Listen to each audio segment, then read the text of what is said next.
En République du Congo, il a été relevé que l'activité économique se stabilise, ce grâce aux progrès considérables dont a fait montre l'action gouvernementale, notamment dans la mise en œuvre des réformes structurelles, parmi lesquelles des défis administratifs et institutionnels qui ont été surmontés. D'où la relance de l'activité économique en dépit de cette situation de crise que connaît le pays, mais qui incite d'ores et déjà à l'optimisme.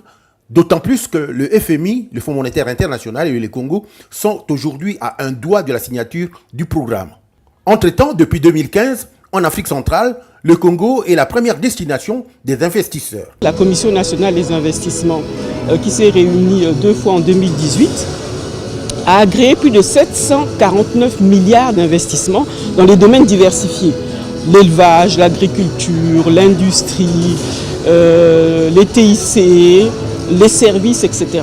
Donc l'investissement, il est là, nous sommes une terre d'investissement et nous travaillons donc à diversifier un petit peu nos les IDE qui viennent dans le pays et de plus en plus cette diversification elle est en marche. Dans le cadre de l'amélioration du climat des affaires, le Congo expérimente le projet pilote de la mise en œuvre du système douanier automatisé et la mise en place d'un environnement des affaires efficace, attractif, qui permet aux entreprises privées de prospérer, ce par l'assainissement de l'exécution des contrats, dans l'obtention des prêts et dans le paiement des taxes et impôts.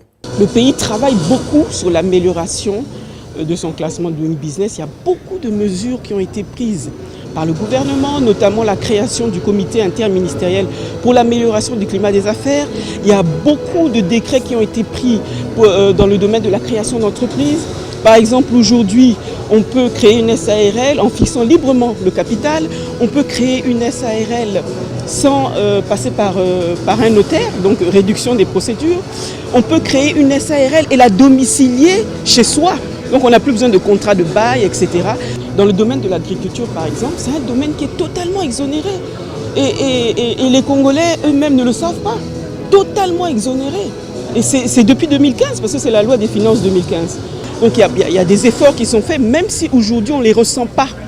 On ne les ressent pas, mais je pense que dans un avenir prochain, on va les ressentir. Ainsi, le gouvernement congolais mise sur un mécanisme efficace qui va débarrasser l'économie des pesanteurs afin de mettre en confiance les opérateurs économiques et investisseurs qui choisissent la destination Congo.